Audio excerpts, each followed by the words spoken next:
Mm-hmm.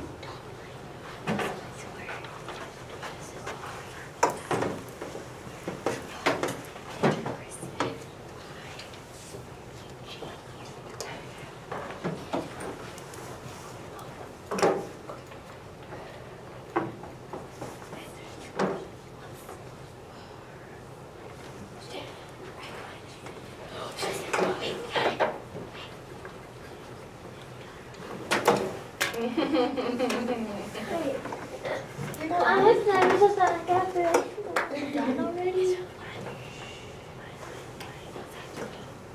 Well, we have to figure out the message. Ethan. Look.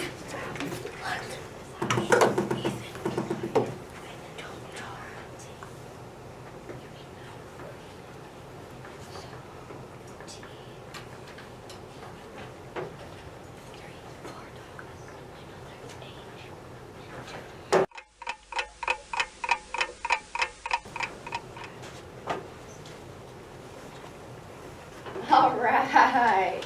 Why are you all standing? Because it said when you figure out. Yes, it does. Awesome. That took a little longer than I thought it would, but that was fun, right? Yes. We're going to figure out what that is a little bit later. You can all sit down. That's fine. All right, and you can keep those. Those are just for fun. But, all right, we will talk about this later, so hold on. All right, today we're going to be talking about making connections and how the Earth, or how America became connected as it expanded in the USA. All right? So, what does it mean to be more connected? Well, we're going to be talking about two different things: transportation and communication. Right? So, way back, beginning of transportation. Well, here. This is the United States as we see it, right? Looks about right. We're right there. But back in the 1800s, that's what it looked like. And all of this here was the West. And everybody wanted to go there because there's more room and more opportunities. This is pretty much where everybody lived. So the problem is, how do you get there? Ugh. Well, we all know that people traveled in like covered wagons and stagecoaches, right? You've learned about that. There were so many dangers traveling like this. The biggest one was weather, illness, and occasional Indian attacks, and death. It happened a lot. Unpredictable weather and disease. It spread because they traveled in groups. So people were a little bit wary of traveling all the way out west, not exactly knowing where they're going, and how did they get there? Did they have roads?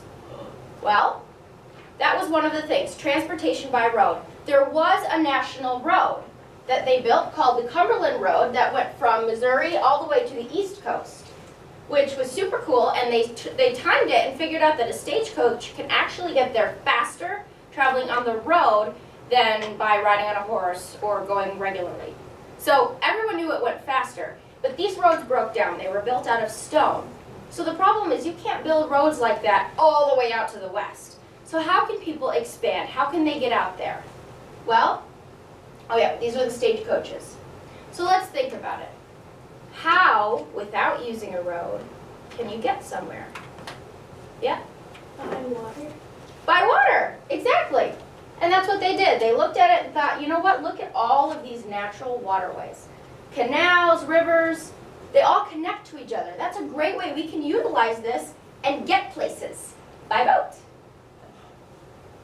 Well, how do boats work? Well, back then, and even now, they work with sails. They depend on the wind. You put up your sail and the wind blows you where you're going, or the current. Well, what if you're going in a direction that the wind isn't blowing?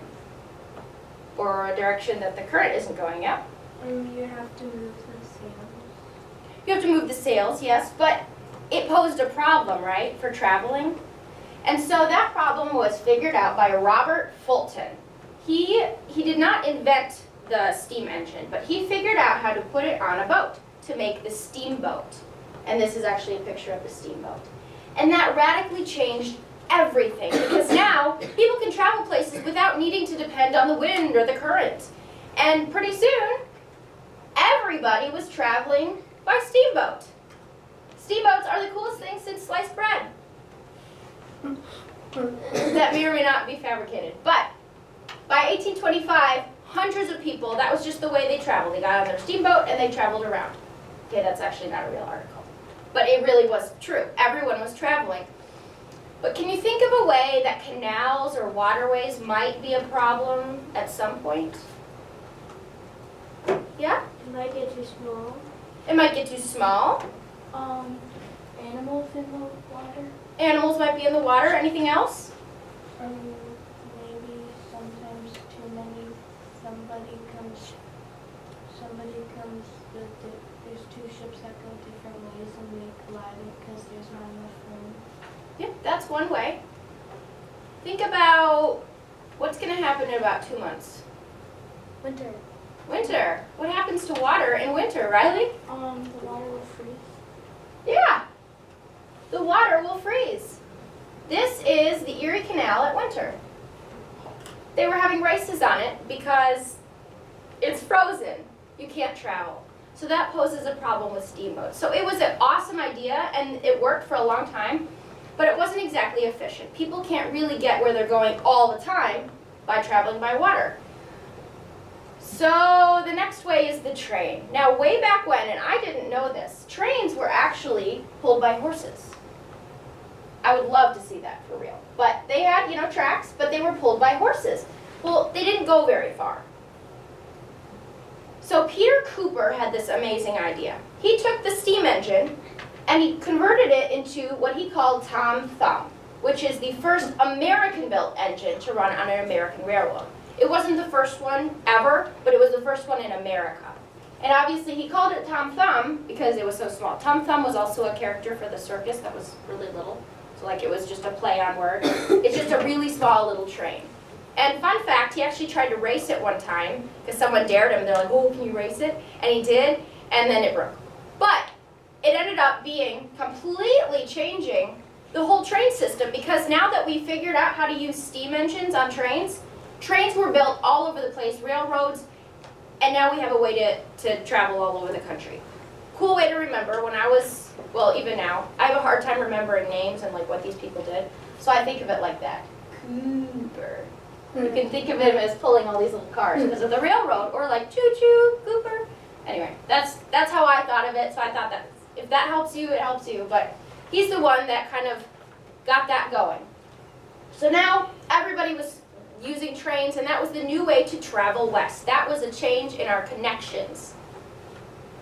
The next change is communication.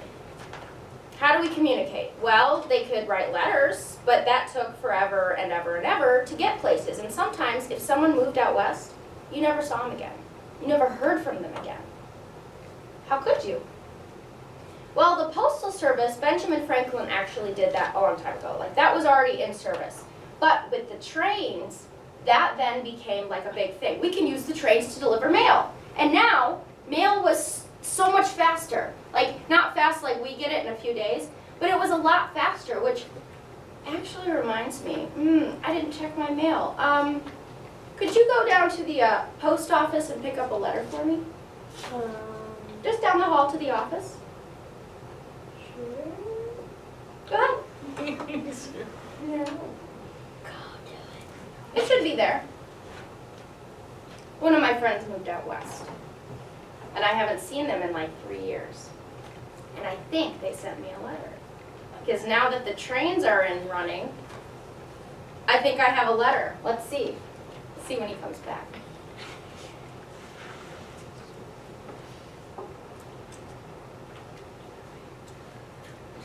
Oh, fun fact while he's gone. People used to mail their children. That was a thing. It was actually more in the 1900s, but that was a thing for a while until they banned it. It was cheaper than sending them, like how normal people send their children, and so they would send them through the mail. So fun fact, oh, look, there is a letter from the West. Look, from friend from the West. Let's see what it says. My goodness. I wrote my friend a letter like, I don't know, a year ago, and this is the response. Let's see what it says. There it is. My goodness.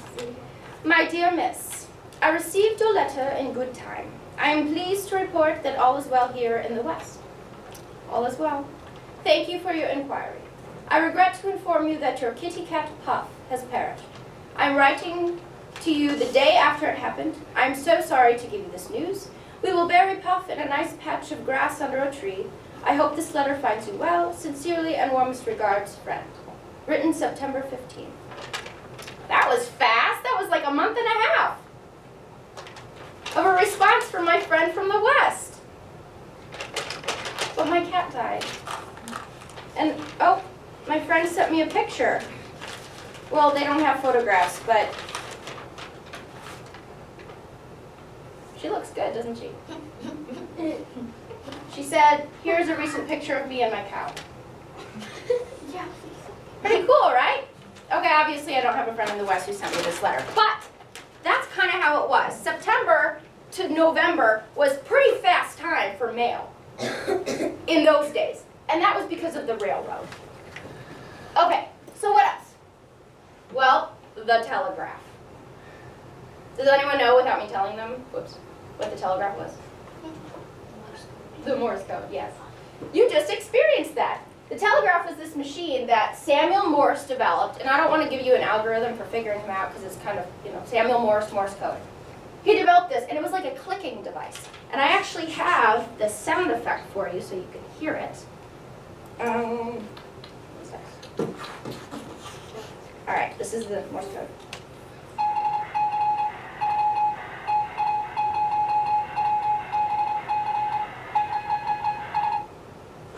That's what it sounded like. And it was a series of dashes and clicks. And they obviously, as you experienced, they all mean something. Now, people back then were apparently faster at figuring it out than we are because we're not used to it. But this is how they sent messages. Fun fact, the first message that successfully was received was, "What hath God wrought?" which is from Numbers 23:23. That was him giving credit to God for having developed the telegraph. But this, I'll just ask it a question. How do you think this changed things regarding connection in the United States? Yeah? People could talk to their neighbors. People could talk to their neighbors? The West and the East and West could communicate. Yeah, the East and the West could communicate. Another thing was that trains now had a way to communicate, and so the train business boomed even more because train conductors could tap their little messages to the trains and they had a train schedule going on. So now we see connections being made. So, tying it all together, America became more connected in two ways, transportation and communication. And we looked at two different ways each. The steamboat by Robert Fulton, and I think of that because the steamboat was full and it weighed a ton. Fulton, steamboat, and the railroads with the steam engine. That was how transportation helped connect America. And communication through the Postal Service, which the Postal Service already existed, but it became even more so with the railroads. So that's what that is. He didn't develop it, but it boomed. And the telegraph with Morse code. So that is how the United States became a little bit more connected in the 1800s. And so, I have for you this little worksheet. It's super simple. But if you could just write down, and the screen's not on there anymore. One way for each of these that you remember we just talked about, how transportation, one way of transportation, and how it affected the connection of the expanding West. Does that make sense? Any questions?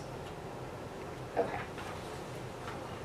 And then I see that you have a really fun little worksheet with Morse code in your book already. So that'll be fun to keep going with because you guys are really good at it now.